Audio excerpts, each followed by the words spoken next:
Okay, so I want to propose a challenge to you. And I should say, when I first read about this in the source material, I thought it sounded, deceptively simple. I was like, sure, I'm a pretty positive person. I can do this. And then I tried it, and I think I lasted maybe 45 minutes. 45 minutes is actually not bad, given what it is. Really? Yeah. You're talking about the 7 days challenge, right? That's the one. The whole premise is it's just brutal in its simplicity. Can you go 7 full days, that's 168 hours straight, without a single negative thought? Not one. Not one complaint, not one bit of jealousy, not that flash of anger when someone cuts you off in traffic. It's an impossible standard. Yeah. And honestly, if you look at the text we're deep diving into today, the Mind Talks transcript, the author knows it's impossible. They pretty much open by predicting you'll fail. They do. They say something like, I can confidently say that not even one person will complete this. It's a weird way to start a self-help guide, isn't it? It is. Here's a goal you're definitely going to fail. But I think that's the whole point. It's a setup. It's trying to prove something about how our minds are wired. It's that classic psychological trick, right? The red monkey. Exactly. The red monkey effect. Or the white bear. I've heard that one too. Pharaonic process theory. Yeah. Okay. So if I say to you right now, whatever you do not think about a red monkey.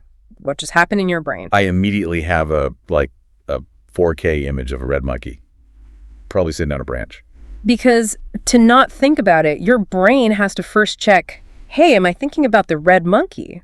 Which, of course, brings up the red monkey. And that seems to be the central idea here. This whole deep dive isn't about, using brute force to get rid of negative thoughts because that just makes them stronger. Right. It's about understanding the actual mechanics of why they show up in the first place so we can, manage them better. That's the key distinction. Most of us fight our minds. We treat a negative thought like an intruder that needs to be tackled. But the source material says you have to treat the mind more like a machine.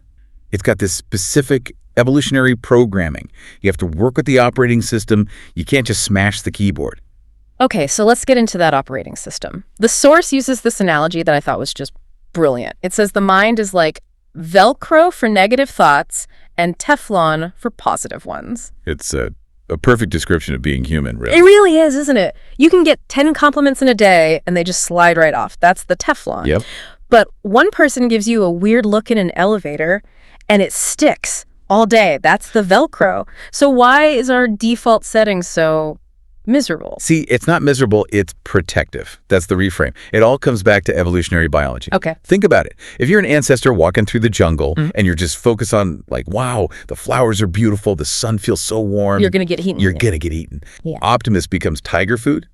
The pessimist, the one who's worried about that rustling sound of the bushes, they survive. They pass on their genes. Right. So this is the whole lion at the gate idea from the text. Exactly. Your brain is hardwired to prioritize threats over treats.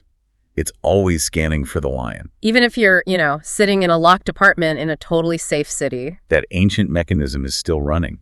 It's whispering, yeah, but what if the lion has a key? What if it breaks the window? Logic doesn't really factor in. That's a survival script. But the problem, and the text really hammers this home, is just the sheer volume of this protective thinking in our modern lives. They talk about the ratio. And the ratio is just staggering. The source suggests that for an average person, out of every 100 thoughts, 99 are negative or fear-based. 99. And only 1 is positive. 99 to 1. Wow. That explains so much about modern anxiety, doesn't it? We're running software designed for a war zone while sitting in an office chair. And that's the whole mission here. We're not trying to lobotomize the danger spotting part of our brain, because sometimes there is a lion. We're just trying to shift that ratio. Maybe get it from 99 to 1 down to, say, 80-20, or eventually, 50-50. So to do that, we have to know where the thoughts are coming from. We've talked about the internal evolutionary part. But the source also spends a lot of time on external triggers. They call it the osmosis of emotion. And this is where we get into mirror neurons. This isn't philosophy. This is hard science.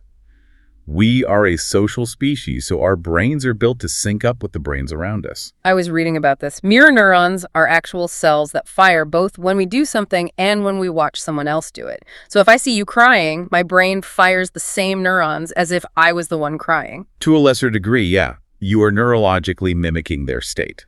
That's where empathy comes from. But it's a double-edged sword, right? How so? Well, the source points out that if you're surrounded by constant criticism or toxic behavior or just anxious people, you're physically absorbing that energy. You catch their mood like you'd catch a cold. So it's like secondhand smoke for emotions. You can walk into a meeting where no one said a word and you can just feel the tension, your stomach tightens up. That's your mirror neurons picking up threat signals from everyone else. And the source's first piece of advice is super pragmatic. Just distance yourself. If the environment is toxic, get out. Stop the osmosis. Which is great advice if you're talking about, I don't know, a rude barista or some angry Twitter thread. You just walk away. But they anticipate the pushback on this, don't they? They do. They ask the really tough question. What if the negativity is coming from your boss or your parent or a spouse? Yeah, you can't just unsubscribe from your family or quit your job on the spot. That's where the just leave advice kind of falls apart for a lot of people. So if you're stuck in that environment, you can't change the input. So you have to change how you process it. Right. And this is where the source gives us that practical framework. But this one actually does a good job of breaking down a cognitive behavioral technique into like manageable steps. It turns be happier into an actual procedure. Okay, let's break it down because the details are pretty important here. When that 99th negative thought hits, I'm going to mess this up. They don't like me. You have to physically stop the momentum. You just stop. Catch the thought before it spirals. Okay. The instruction is to establish the distinction, I am not my mind. This is a huge concept. The source uses this little linguistic trick to make the point.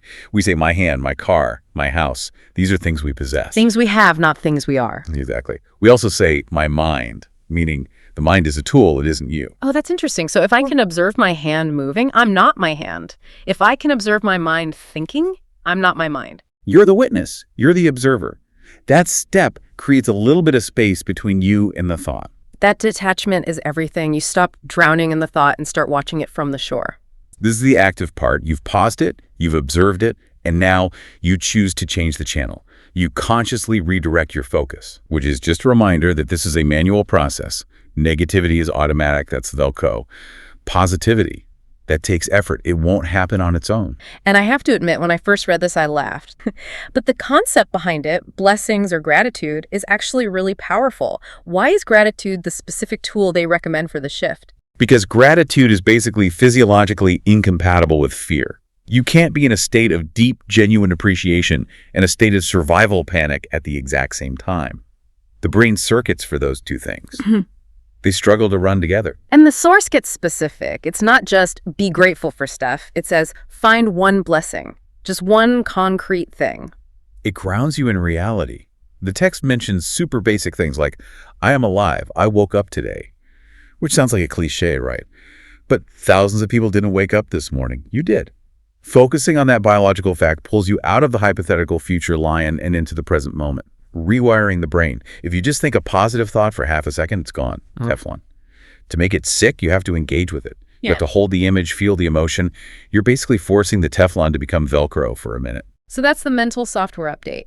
But then the source takes this turn that I found really interesting. It says that sometimes you just can't think your way out of a negative loop. The hardware is just running too hot. We've all been there, right?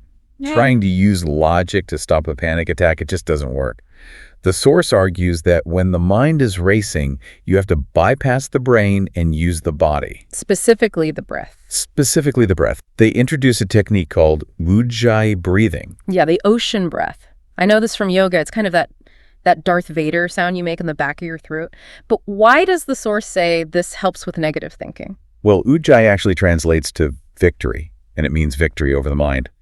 The source claims that techniques like ujjayi breathing and another one called anulum viloom, that's alternate nostril breathing, they help balance the hemispheres. They equalize the electrical activity. That's a huge takeaway. If you're sitting there spiraling, telling yourself, stop worrying, is just more noise for the right brain. We look at CEOs or top athletes and think, oh, they must not have any negative thoughts. Which is a total myth. They absolutely have the thoughts. The arrow is still shot at them. Right. But they've built up a shield through practice, through this kind of work. So the negative thought hits the shield and just falls to the ground. It doesn't penetrate. It doesn't get into their bloodstream. It's the difference between getting shot and wearing a bulletproof vest. You still feel the impact, but you're okay. Exactly. But, and this is a really important pivot, the source includes a vital disclaimer here. We have to be responsible about this. Yes, the medical perspective. I'm so glad they included this because there's a real danger in the self-help world of thinking everything can be solved with gratitude and breathing. Right. You do the breathing, and you are still completely unable to function. You can't get out of bed, the anxiety is paralyzing. What then? At that point, it's not a mindset issue anymore. It's a medical issue. The source is very clear. Yeah. In that case, you need to consult a psychiatrist or neurologist. Yeah. And it uses a comparison that I wish we heard more often. It compares mental health to a broken bone. Such a great image. If I fall and snap my femur, no one says, just do some ocean breathing and visualize the bone healing. No. They say, go to a doctor, get an x-ray, get a cast. But with the brain, because we can't see the break, we think it's a failure of our willpower. Exactly. But if your neurotransmitters, your serotonin, your dopamine, if they aren't firing correctly, that is a mechanical failure, a broken part. And there is absolutely no shame in getting a broken machine fixed. That shield we talked about, sometimes it's chemically missing. You need a doctor to help you build it back. There is no shame in mechanics. I like that. Whether it's the electrical signals from breathing or the chemical ones from medication, it's all about maintaining the machine. So bringing this all back to where we started, the 7 days challenge. The challenge, we're all destined to fail. Right. We know we can't go 168 hours without a single negative thought. We know the red monkey is going to show up. Our mirror neurons are going to pick up bad vibes. So the point of the challenge isn't the final score. It's the practice. It's just noticing when the commander starts yelling lion and then actually checking the security camera to see if it's just a house cat. It's about applying that pause, taking that ujjayi breath, finding one blessing to anchor yourself. And maybe if you do that, you start to shift the ratio. You go from 99 bad thoughts to 90, then 80. You start building that shield. And that's really the thought we want to leave you with. Your brain is the commander of your reality. It is sitting in the control tower right now, hands on the levers, deciding how you feel about everything in your life. So the question is, have you been giving the commander the right orders? Or has it been running on an outdated survival script from the Stone Age, protecting you from dangers that don't even exist anymore?